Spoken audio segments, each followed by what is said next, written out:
अरे यार क्यों परेशान हो, क्या मसला है? बस यार मसला सिर्फ एक ही है कि कल मेरा प्रेजेंटेशन है क्लास में, और परेशानी ये है कि किस तरह से मैं रिसर्च करूंगा टॉपिक पर, किस तरह से मैं स्लाइड्स बनाऊंगा और किस तरह से फिर मैं प्रेजेंटेशन करूंगा क्लास में। तो अब मैं इस सारे पंडे को अभी ठीक करके देता हूँ।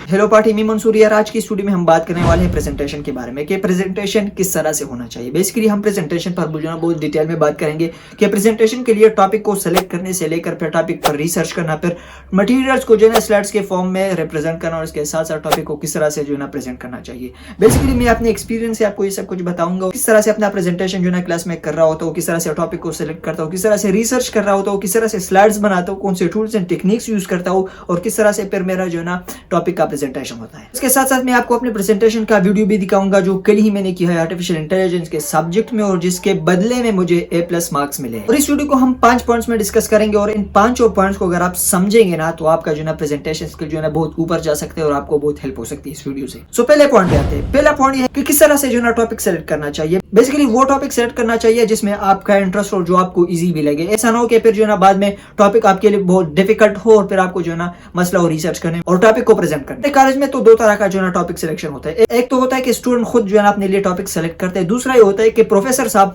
आपको टॉपिक जो है असाइन करेगा और आपको कहेगा कि this is your topic and now you have to prepare on it. तो टॉपिक सेलेक्ट करने के बाद जो दूसरा अहम पॉइंट आता है ना वो टॉपिक पर रिसर्च। अब बात करते हैं टॉपिक रिसर्च पर कि मैं किस तरह से जो है टॉपिक पर रिसर्च कर रहा हूं। तो बेसिकली आज के एआई के दौर में मेरे ख्याल में हर कोई जो है एआई से मदद लेता है। इस तरह से मैं भी एआई से जो है बहुत हेल्प लेता हूं।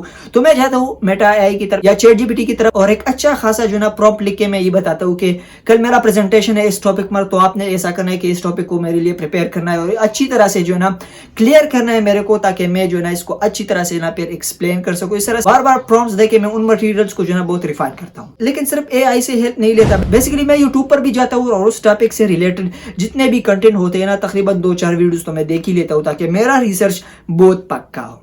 इसके बाद जो तीसरा अहम पॉइंट आता है ना वो ये होता है कि अपने मटेरियल्स को किस तरह से अपने स्लाइड्स की फॉर्म में जो ना रिप्रेजेंट करना है। बेसिकली मैं कौन से टूल्स एंड टेक्निक्स यूज करता हूँ। लोग कहते हैं कि यार मेरे पास लैपटॉप नहीं है, मैं किस तरह से स्लाइड्स बनाऊंगा। आप अपने मोबाइल फोन में ही जो ना बहुत आसानी से अपने स्लाइड्स को बना सकते हो। तो मैं यूज करता हूँ गूगल स्लाइड का ये फ्री टूल। इसको आप प्ले स्टोर से बहुत इजीली फ्री डाउनलोड कर सकते हो और मैं गूगल स्लाइड्स का ये टूल यूज करके बहुत अच्छे खासे जो ना प्रेजेंटेशन बनाता हूँ। गूगल स्लाइड्स में आपको बहुत सारे फ्री टेम्पलेट मिलते हैं प्रेजेंटेशन के लिए और इसके साथ साथ स्लाइड्स को बनाने के बाद आप उसको जो है ना गूगल स्लाइड्स के फॉर्म में भी सेव कर सकते हो और फाइल को आप as a PowerPoint file भी सेव कर सकते हो।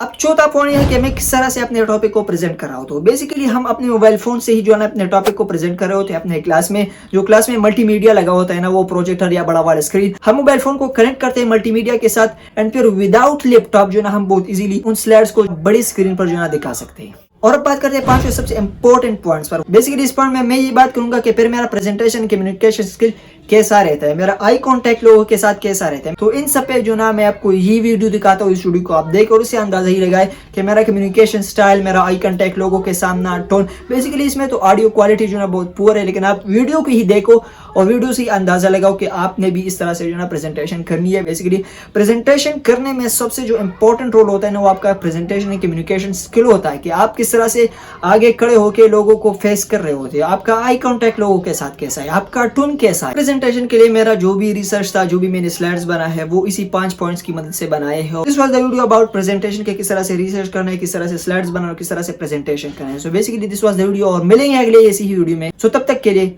खुदा हाफिज।